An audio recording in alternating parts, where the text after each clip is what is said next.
In the West, we are generally under the impression that a democracy is the best and only fully justifiable political system, as it affords its people more freedom and equality than the alternatives. But as Plato so astutely surmised more than 2,000 years ago, democracies are highly corruptible and are not only susceptible to the rise of demagogues, underhanded populists, and potential dictators like Trump.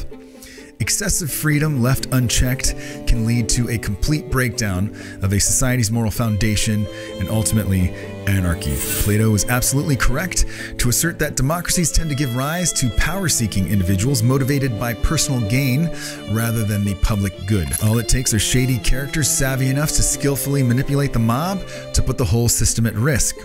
Shady characters who plot coups, shady characters who engage in prolific insider trading, with some raking in hundreds of millions, guys. And while the left blames the fascism of the right and the right blames the lawlessness and fiscal irresponsibility of the left, I would suggest it will be the complete and utter obliteration of America's moral base currently in motion that will force the American people to bow to the conspiratorial forces of communism that have been quietly wreaking havoc behind the scenes, playing the long game. The nuclear family is in serious jeopardy here in America, and by the looks of it, it is being intentionally phased out. Back in the early 60s, 87% of the adult population was married and existed in a stable family unit. Today, only 17.8% of America's adults are doing the same. Half of America's children are now growing up in single-parent homes. The fertility rate is dropping. The divorce rate here is among the highest in the world, and there is no reason to think these trends will miraculously reverse themselves anytime soon. The classic nuclear family, i.e. the married couple working as a team to raise their offspring as a stable family unit, is unequivocally being replaced by matriarchal single-parent homes. The men of this nation, in large part, are being completely emasculated and ripped away from their traditional roles as patriarchs, while more and more women are raising the future generations alone as the heads of their households, leaning on the state to provide everything from cash to daycare and tax incentives. Biden's Life of Linda campaign is the literal interpretation of what I just described. Big government funding single mothers and their children from cradle to grave. In this model, single-parent kids will receive free daycare, free preschool, free public school, and free community college in exchange for the non-stop indoctrination these kids will be inundated with from day one of preschool. This wasn't just Biden's idea or the Democrats currently in Congress. This has been brewing, festering, and slowly coming together for decades. Once this transition is complete and the nuclear family is history, replaced by what they're now referring to as extended families, the American public will be composed of a loose network of loners, acquaintances, casual romantic/sex partners, extended relatives, and single mothers. And without these stable family units, there will be nothing left to fight for, which is exactly the point. Men fight, men push back, men wage war, men stand up to oppose tyranny. The inverted model, the anti-Christian matriarchy, is the setup for absolute control and domination by the state. If the ruling structure here in America really wanted stable family units, they could make that happen, friends. Mob manipulation has become an art form. They could incentivize marriage in more pronounced ways. They could offer classes on parenting and relationship building in high school. Basically anything to promote and sell the benefits of monogamy, stability, and the nuclear family. But instead, they are force-feeding sex and sexuality to kids in school that just get younger and younger every year. There are now so-called sex education experts like these two women, Lisa Lieberman and Eva Goldfarb, both professors at Montclair State University, who are literally advocating that sex education begins in kindergarten. Purportedly, they have presented a new study which is, quote, the first of its kind in the field that shows comprehensive sex education can prevent child sex abuse and intimate partner violence, increase appreciation for sexual diversity, and improve environments for LGBTQ students, among other benefits, end quote. On the surface, it seems like they're looking out for the greater good.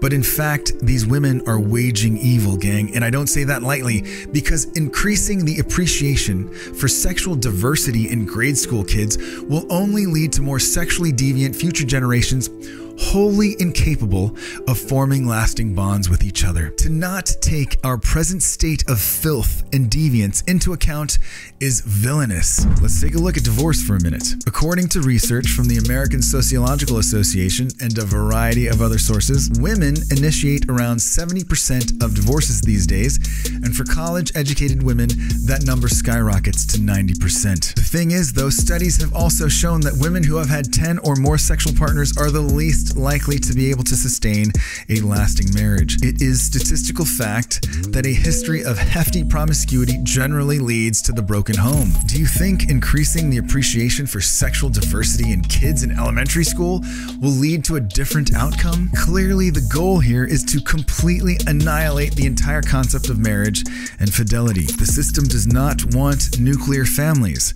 The system wants sexually deviant worker drone loners totally dependent on big government. Which is why we now have teachers going wild and getting blasted and banging their students like it's just another Tuesday. Morality in America is being degraded by design, and this will be the downfall of democracy, not the schemings of Trump, MTG, or the white supremacists. Greed, sex, pleasure, and validation have become the driving motivations in far too many lives, while loyalty, fidelity, honor, and decency have become meaningless to most people. The masses at large are now so overtly narcissistic and sex-driven, it's virtually impossible for modern-day young adults to maintain healthy monogamous relationships for an extended period of time. Check this out. My name's John.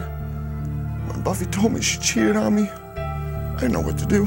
I didn't know where to go. I didn't know who to talk to. I didn't know who to turn to. Buffy told me she had sex 4 times with 3 guys in my bed. How can you do that in our bed?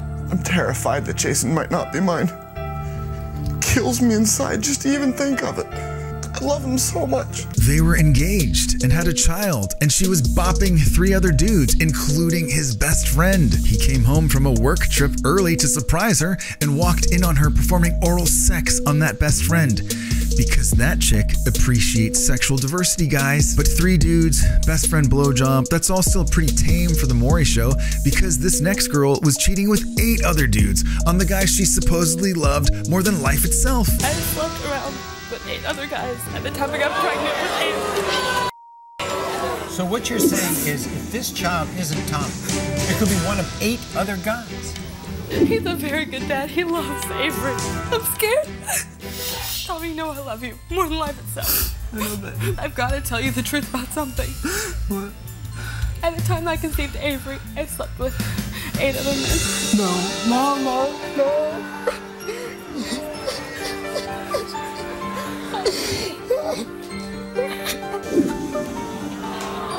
8 other dudes. How do you explain that? What is there to gain from that kind of promiscuity other than an STD and a legion of demons? It's depraved, but not as depraved as this one. Jason, I cheated on you about 200 times.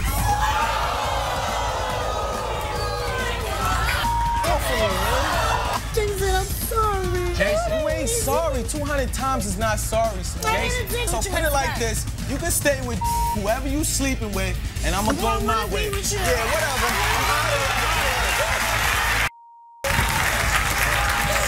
Jason, come here, please.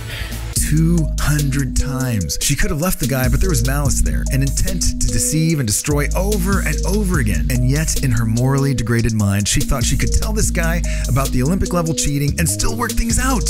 Oh, man.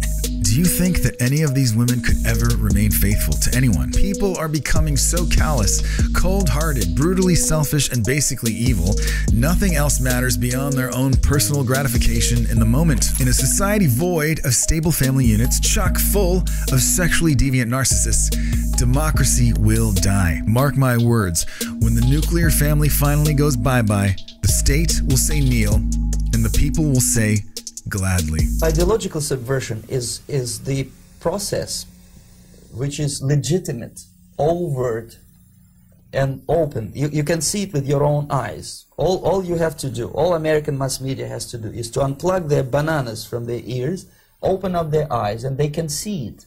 There is no mystery. There is nothing to do with espionage. But in reality, the main emphasis of the KGB is not in the area of intelligence at all. Only about 15% of time, money, and manpower is spent on espionage as such. The other 85% is a slow process which we call either ideological subversion or active measures, активные мероприятия in the language of the KGB, or psychological warfare.